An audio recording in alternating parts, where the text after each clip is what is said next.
Oui, donc chercheur à l'Université de Brasilia et tu travailles à l'Agence nationale de l'eau, c'est ça, D'accord. à Brasilia. Ok. Et donc à l'université, tu prépares une thèse avec Karina.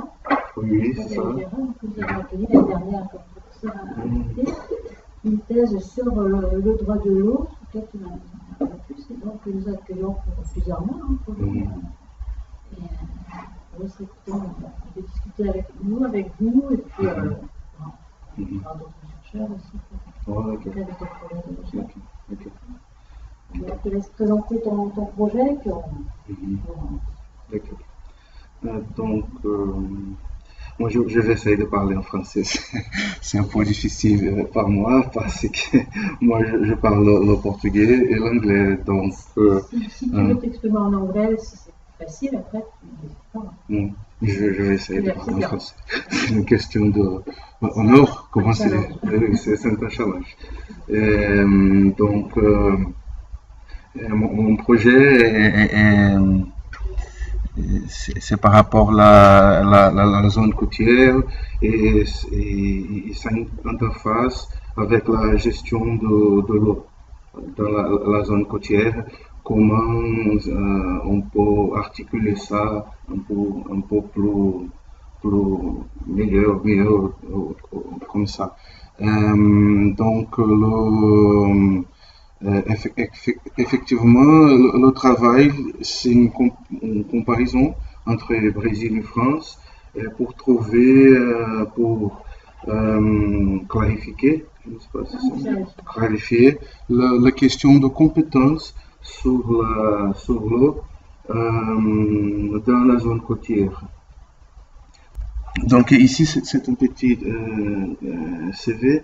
Moi, j'ai une formation un peu éclectique. Moi, j'ai le diplôme en biochimie, oui, à l'Université de São Paulo. Donc, depuis 2006, moi, je travaille à l'Agence nationale de l'eau.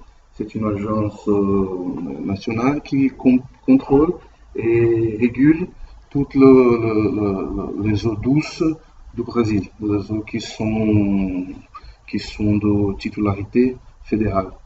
Il y a deux titularités au Brésil de l'eau douce. Donc, l'agence nationale s'occupe de eaux qui sont fédérales. Moi, j'ai fait aussi le MBA in Public Management, la Fondation Getúlio Vargas. Et donc, après, moi, j'ai pris mon diplôme en law. Et maintenant, j'ai à l'Université de Brasilia avec Karina pour faire le master. Le nom de master est law, État et Constitution. La sous-R, c'est le droit environnemental. C'est bon, ça marche.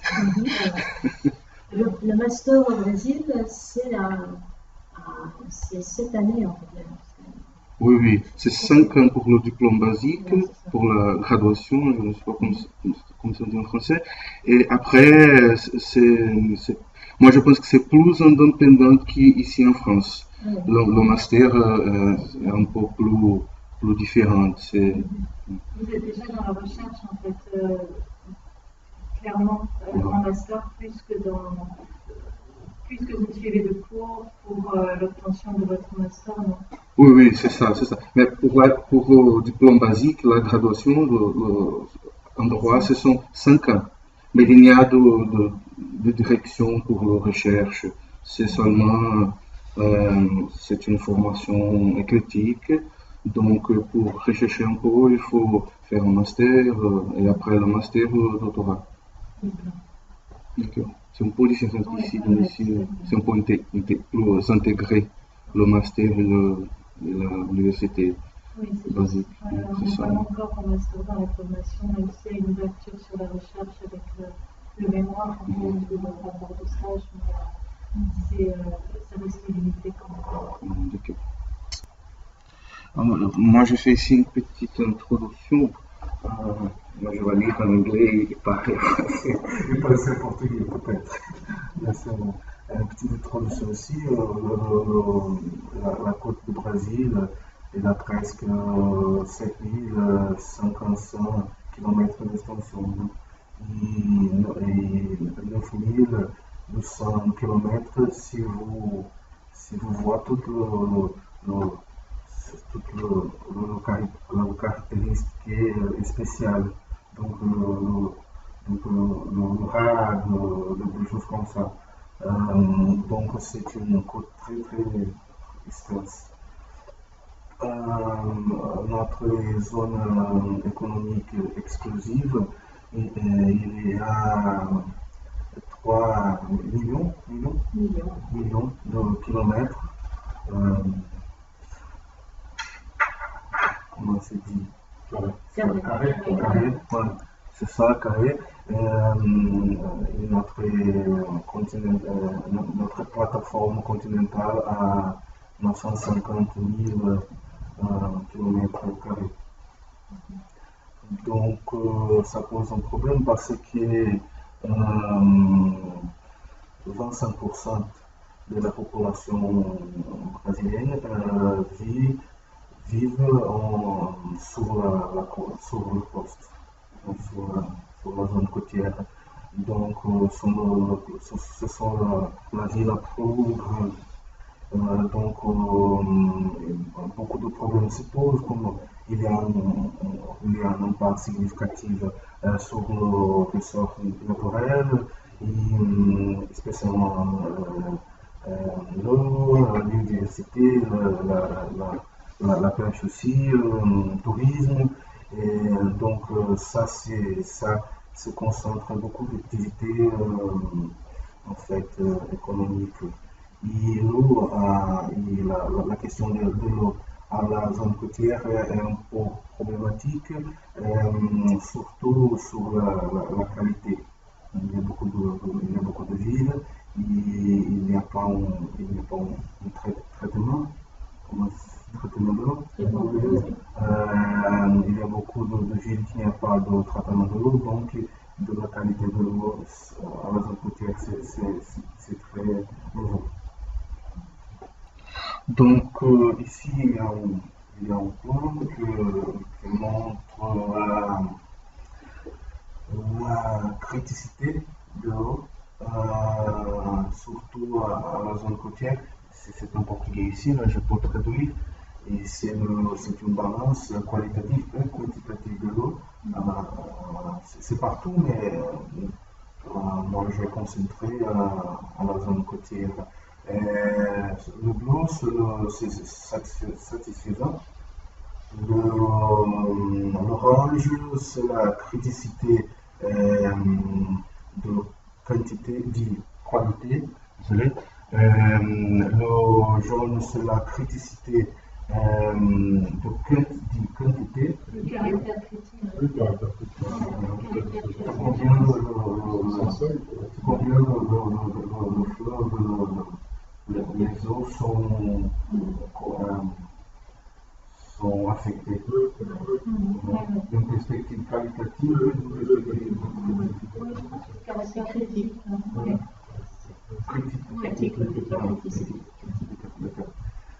Donc, le rouge, c'est une critique qualitative et quantitative. Donc, il y a beaucoup de rouge sur le map. Donc, il faut faire attention à cette problème. Ici, c'est une photo qui montre l'interface entre le fleuve et la mer après le cassé de la barrage en 2015, le Rio Doce. La barrage est bien cassée, donc quand il n'y a pas une gestion intégrée entre les eaux et la mer, ces espèces de choses-là se passent. C'est très catastrophique. Aujourd'hui, il y a encore le fleuve et il y a beaucoup de couleurs au fleuve aussi. Ça va Donc, il faut attendre beaucoup d'années pour que ça se nettoyer. C'est tout joli ici, c'est une préférence au Brésil, toute la zone côtière, toute la richesse qu'il y a dans la zone côtière. Sur Fernandinho, c'est une île dans le Brésil, Donc c'est très, très joli.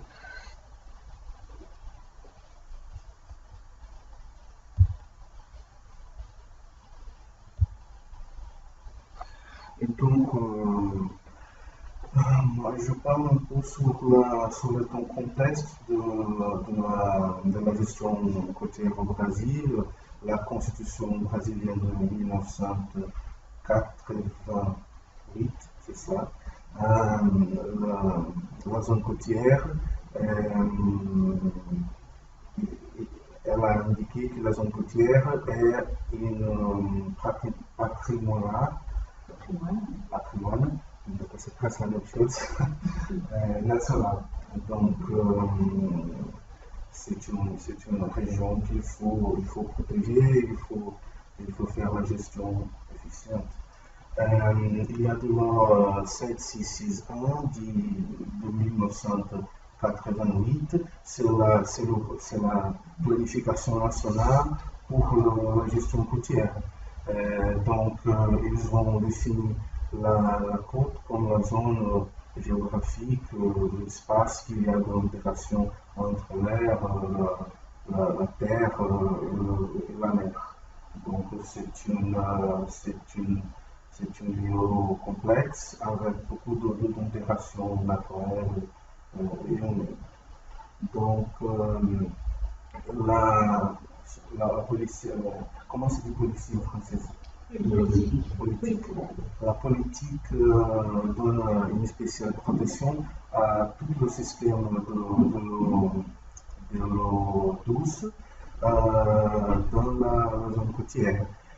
Donc, la gestion doit être intégrée, la gestion côtière doit être intégrée avec toutes les autres politiques, la politique de l'eau, de ressources hydriques, de l'environnement, de la terre, de l'usage de l'espace terrestre. Et nos États, parce qu'au Brésil, nous sommes une fédération, ici en France, c'est unitaire, non? Il y a des régions, c'est unitaire. Au Brésil, c'est une première problème qui se pose pour comparer les deux réalités. Parce que nous sommes une république, il y a des États, ils ont un peu d'autonomie. La municipalité aussi. Donc ici, c'est une région, département, des choses comme ça. Donc, la politique a posé que toutes les États et les municipalités doivent développer leur planification locale. Donc, c'est une planification de la zone côtière décentralisée. C'est ça? Ça marche? Donc, ici, je pose un peu le contexte sur la politique de l'eau douce au Brésil, sur la loi 9433 de 97. Donc, 97. Donc, entre les objectifs de la loi, c'est un système, la loi, ça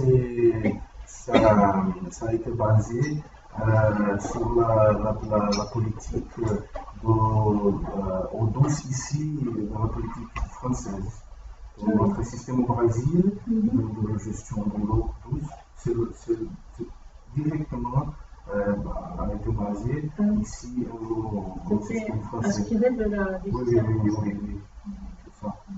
Avec tout le comité de bassin, la gestion décentralisée,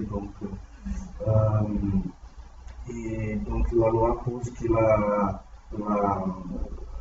pose la conservance de l'eau dans les aspects de quantité et qualité, ou la présente et la future génération. C'est un abordage transgénérationnel. Donc, il pose aussi les utilisations durables de l'eau et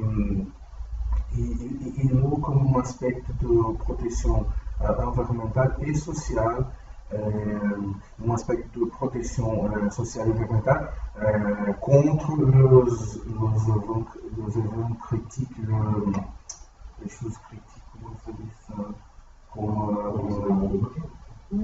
comme la recherche, les inondations, c'est l'événement critique. Le risque, donc notre constitution de 1998 a posé que l'eau c'est une propriété de l'État, il n'y a pas de l'eau privée aujourd'hui, donc il a divisé toutes les eaux fédérales et locales. Le local, c'est seulement pour les États de la fédération. Il n'y a pas de municipalité, non pas de la titularité de l'eau. Il n'y a pas de l'eau municipale, seulement fédérale et statale, étatique. Et quand il dit water property, c'est propriété de l'eau? C'est propriété de l'eau, mais ça n'est pas une perspective de propriété physique, c'est la propriété de la gestion. Il faut vous être propriétaire, mais pour faire la gestion de l'eau bien public. La compétence, oui. La conception dit que l'eau est le bien public, il doit être. Est-ce qu'on peut dire que c'est le patrimoine de l'État? Oui, c'est ça. C'est ce que dit le.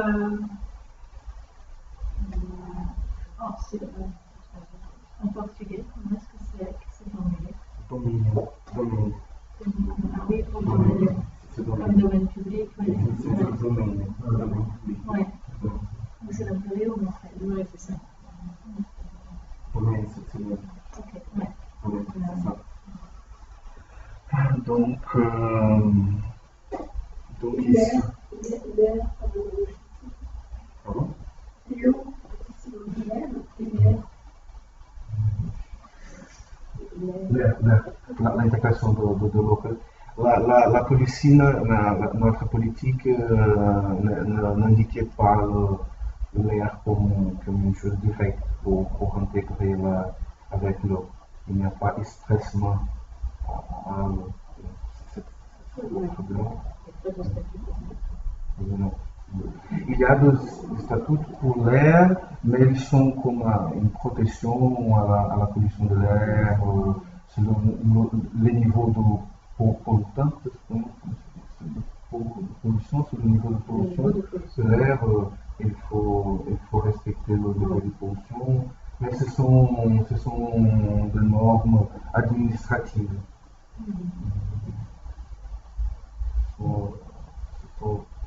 C'est dans l'institution environnementale, des choses comme ça. Il n'y a pas de police politique de l'air, on va dire. Je dis ça par contre, l'air comme l'eau ne sont pas appropriables.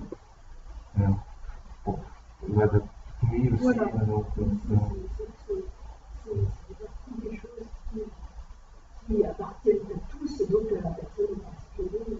oui, c'est ça, c'est important. C'est le cycle hydrologique de l'air, c'est ça.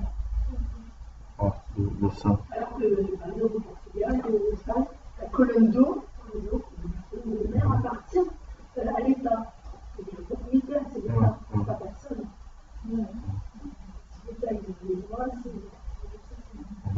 Mais les colonnes de l'eau de la mer, au Brésil ici, c'est le domaine public aussi, c'est l'État. La mer jusqu'à la 12 000. Donc, dans la zone économique exclusive, ça marche comme ici en France. Si l'État est propriétaire, eh ben, il peut vous prêter des droits pour l'utilisation. Oui. Si c'est à tous, l'État, pas plus que les autres, peut vous prêter des droits pour l'utilisation. Donc chez nous, par exemple, quand on produit de l'énergie en mer, avec une mer, ça ne coûte rien. On ne peut pas avoir quelques dépenses ce soir. Si on paye, c'est parce que l'installation, elle est dans le sol ou tout sol de la mer, parce qu'elle est fixée. Mais si elle pouvait exister sans aucune fixation, l'État ne pouvait exiger aucun utilisé pour occuper l'espace, parce qu'il n'y a pas d'occupation de l'espace, finalement, il y a l'utilisation d'une ressource qui est l'eau, de l'air. Il y a toujours une certaine occupation de l'espace sur laquelle baser une ressource fiscale. Non, si tu as un élément qui flotte, un boudin qui flotte et qui erre sans aucune fixation au sol, Ça serait quand même indiqué de la même manière que l'eau n'est que le support d'un truc moteur, par exemple, qui ne serait pas fixé, il y a pas un rattachement par immatriculation, par exemple. Si ça n'est ni un navire, ni quelque chose qui est fixé au sol tout seul, Rien n'empêche l'État de prévoir une immatriculation pour quelque chose qui n'est pas vrai. la ZDE était exploitable sans aucun redevance jusqu'à ce qu'un décret en 2013 prévoit justement à bâtir du tout. On n'est pas que en ZDE, les extractions, ça ne rapporte rien à l'État, donc on va dire que. Mais c'est vrai qu'en général, l'État est assez imaginatif et que ah oui, des questions, parce que le fait d'utiliser l'eau, comme c'est une chose commune, effectivement, que l'État n'en est pas. il n'y a pas de prélèvement de l'eau. Et désolé, on a. Non, pas de problème, pas de problème. En termes de protection. L'eau au Brésil, il y a deux charges pour l'utilisation de l'eau douce. Dans quelques bassines, ça a été implémenté, installé. Ce n'est pas partout. Il y a d'autres prévisions ici. Voilà. Mais ce thème de l'énergie sur la mer, c'est un peu nouveau, hein? Les personnes commencent à discuter ça un peu. Est-ce que c'est discuté au Brésil aussi? Un peu, mais ce n'est pas très fort encore. Il n'y a pas beaucoup de choses. Moi, je pense que ça est restreint au niveau académique. Quelque chose au niveau académique. Il y a une politique d'État, condition publique.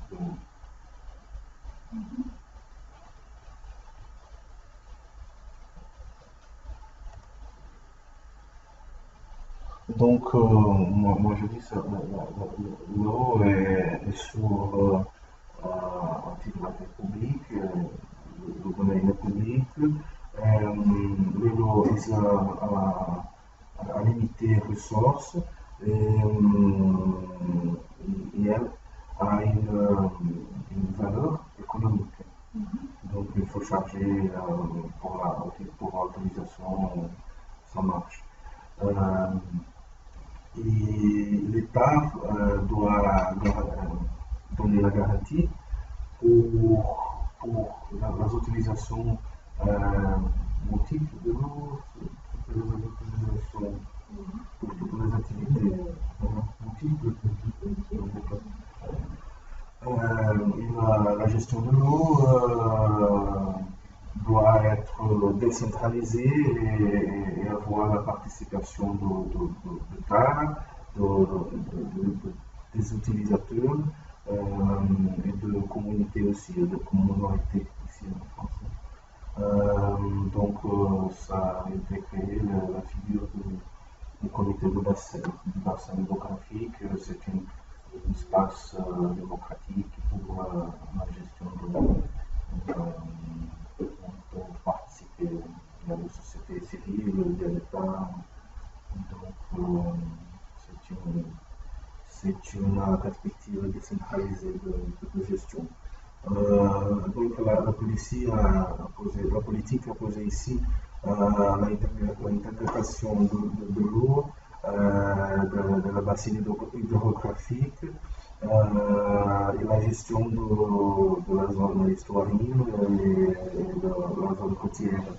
Donc dans les deux politiques, il y a une prévision que la gestion doit être intégrée entre la zone côtière et la zone l'eau douce, le bassin hydrographique. Mais en pratique, ça ne marche pas. C'est théorique. Donc, c'est compliqué de trouver cet équilibre-là entre les.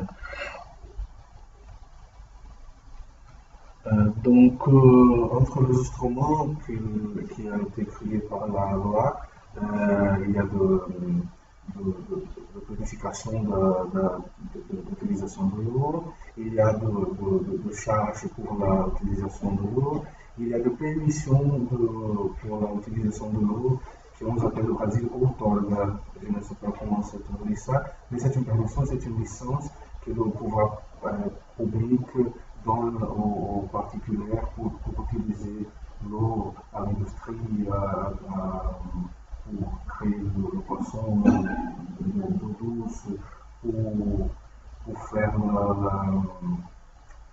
partie, pour donner les eaux pour la ville.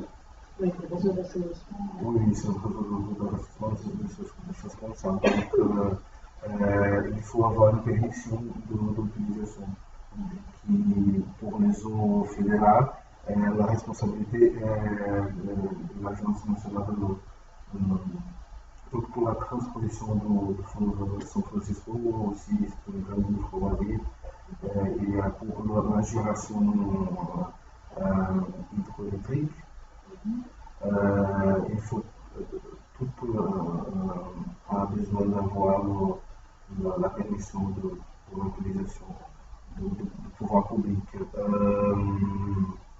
Donc la entité, l'institution publique responsable pour autoriser l'utilisation de l'eau, ça va dépendre le domaine de ressources hydriques. Donc il y a de ressources hydriques fédérales, il y a de ressources hydriques de l'État fédératif.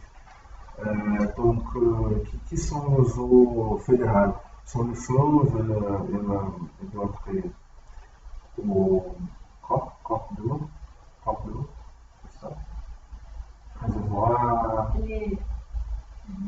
On parle souvent de bassin, mais c'est pas justement référencé la cellule de base dans la DCE, C'est le réservoir.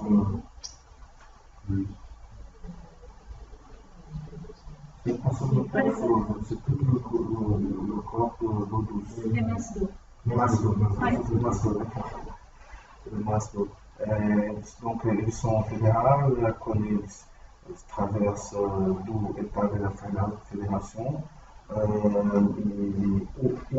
quand ils font la frontière entre deux pays sont fédéraux. Et ils sont l'État de la fédération quand ils sont délimités à l'intérieur de l'État. Donc, c'est le domaine public et d'État. Donc, ça va définir qui institution va donner l'autorisation pour faire ça. C'est un peu ici sur le fleuve Amazon au Brésil aussi. Moi, je pense que c'est près de la mer ici. Donc, c'est un aspect de la zone côtière aussi. Il y a beaucoup de tourisme, des choses comme ça. Il y a beaucoup d'exploration touristique.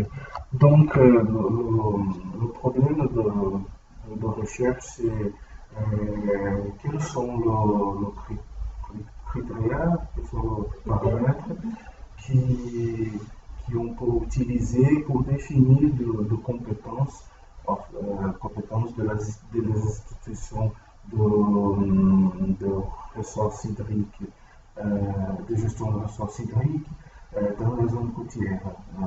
Donc, quelles sont les limites entre les eaux douces et les eaux de la mer,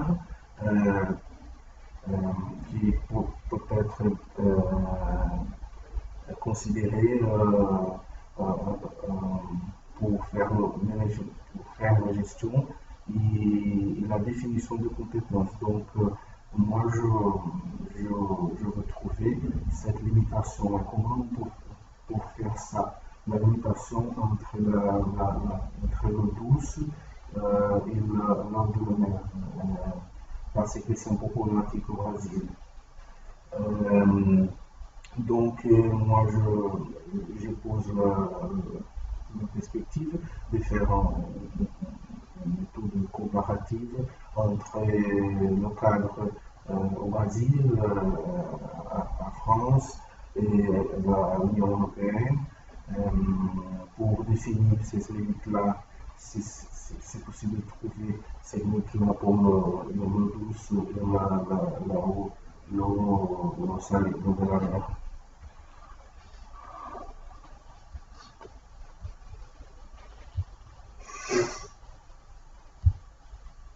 Ici, le phare du Iguaçu, ici au Brésil aussi, c'est une référence à la génération hydroélectrique.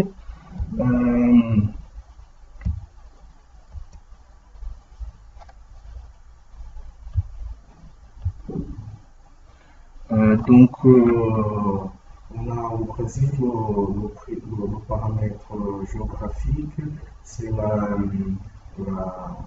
ligne de base de la côte, de la ligne de base côtière.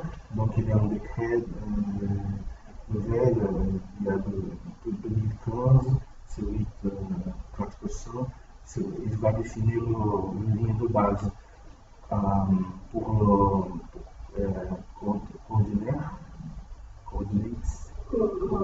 coordinaires géographiques, mais ce n'est pas suffisant pour délimiter les compétences entre l'eau douce et l'eau de la mer. Donc, ce n'est pas une délimitation accurate, précise. C'est ça.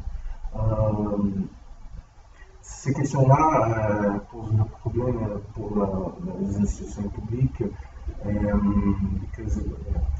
Pourquoi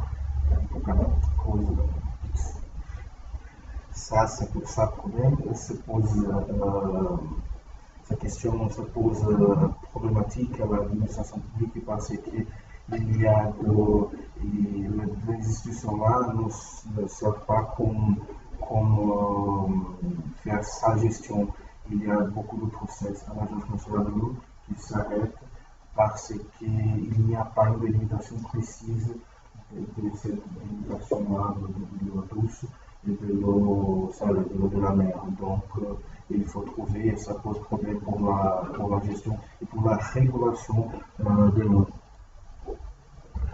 Quelques questions, quelques doutes?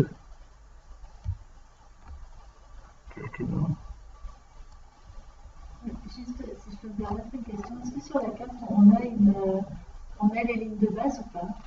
C'est la mer territoriale? Oui, mais c'est juste ici, c'est très côtière. Oui. C'est juste ici, ce n'est pas bon pour voir ici. On ne le voit pas ici. Okay. Oui, mais c'est comme si c'est juste ici, mais il n'y a pas cette chose spécifique de la côte, ce n'est pas précis. De toute façon, à l'intérieur des lignes de base, ils sont les eaux intérieures, donc ce n'est pas du tout un critère pertinent pour la démarcation entre douce et mer. À l'intérieur des lignes de base, il peut y avoir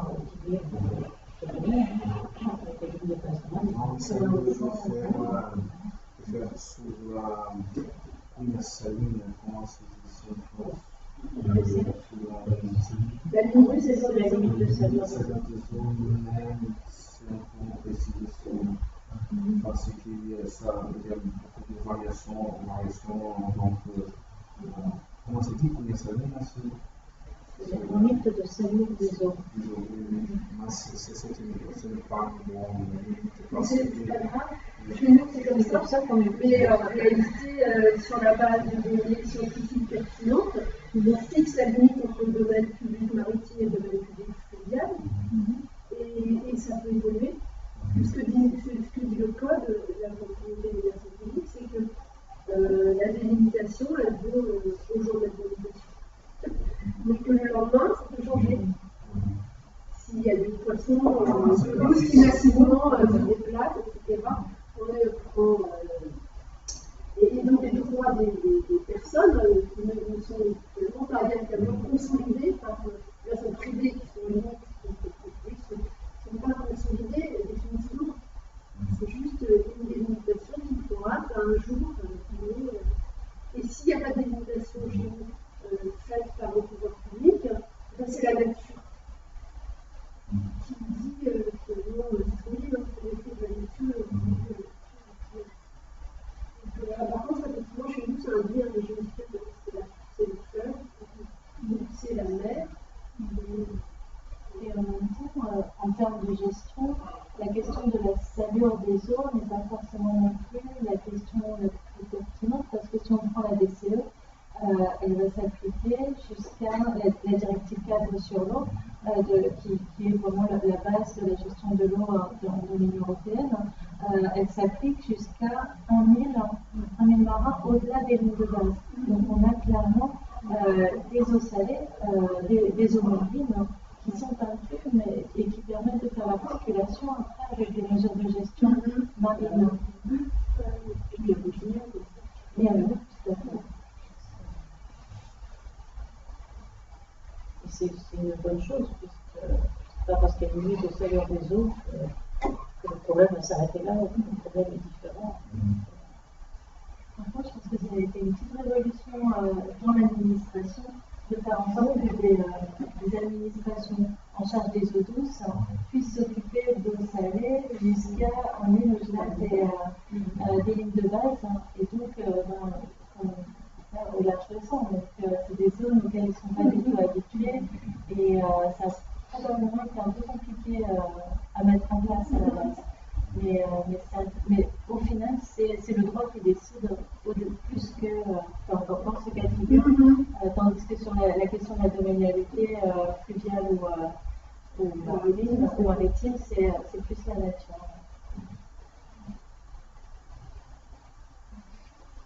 Donc, c'est le problème. Le paramètre géographique, ce n'est pas précis. Il faut trouver d'autres paramètres qui peuvent être considérés comme un paramètre efficient. Donc, il y a une lumière. Comment se dit ça? Donc, moi, je me propose de trouver quelques analyses comparatives, ces paramètres-là, dans l'analyse comparative, une étude comparative. Donc, comment les choses sont organisées ici en France? Quels sont les points communs qui va approximer le système français à l'Union européenne et le Brésil système. Comment on peut comparer ça? Moi, je lis un peu la directive cadre de l'eau.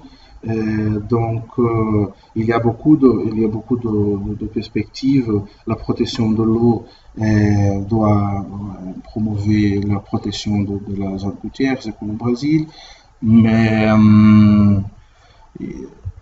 la directive va définir les eaux de transition, qui sont les eaux de transition, justement, c'est le lieu de mon recherche, mais la directive ne pose pas une solution précise pour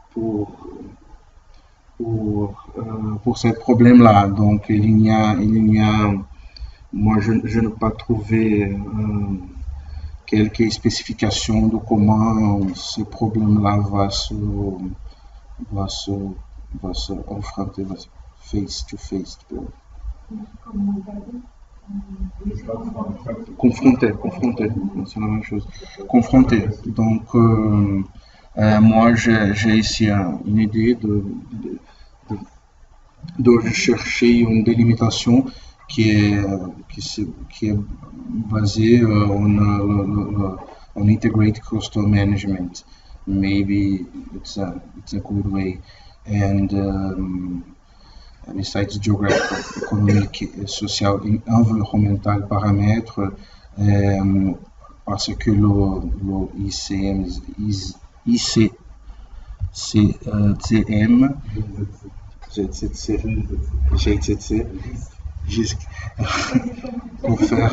pour donner une lumière, pour chercher d'autres paramètres, donc social paramètres, donc peut-être qualité paramètres, je ne sais pas. Donc après ici à l'OBU, moi je vais à l'université d'Aix-en-Marseille pour comparer un peu l'écosystème approach. Je pense que c'est deux perspectives qui peuvent donner quelques lumières. Donc, pourquoi France? Parce que je pense qu'il y a ici une nécessité d'intégration systématique entre France et l'Union européenne. Donc, il faut être intégré de quelque manière la gestion côtière, la gestion hydrique. La politique au Brésil, c'est directement basé sur la politique française. Le système, c'est le même, donc c'est bon pour comparer. Ici en France, moi je pense, qu'il y a beaucoup de problèmes aussi.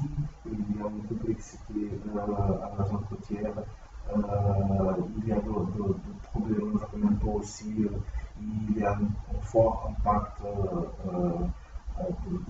de toutes ces activités-là sur les ressources naturelles. Donc, moi, j'espère que l'application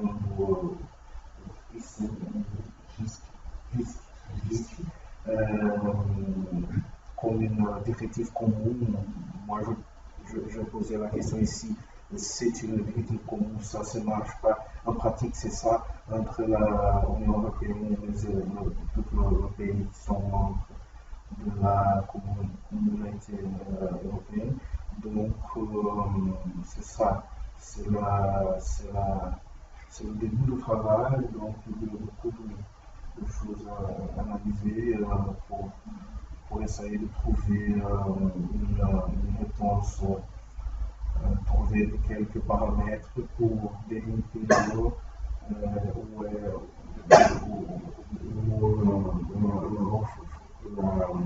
où l'eau se termine et où commence la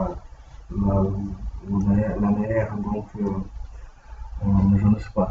Moi je pense que c'est ça, c'est pour contextualiser un peu la recherche. J'espère que moi j'étais compréhensible, le français ne marche pas. Mais ça va, moi je pense qu'il y a beaucoup de travail à faire, et donc je pense que c'est ça. Merci.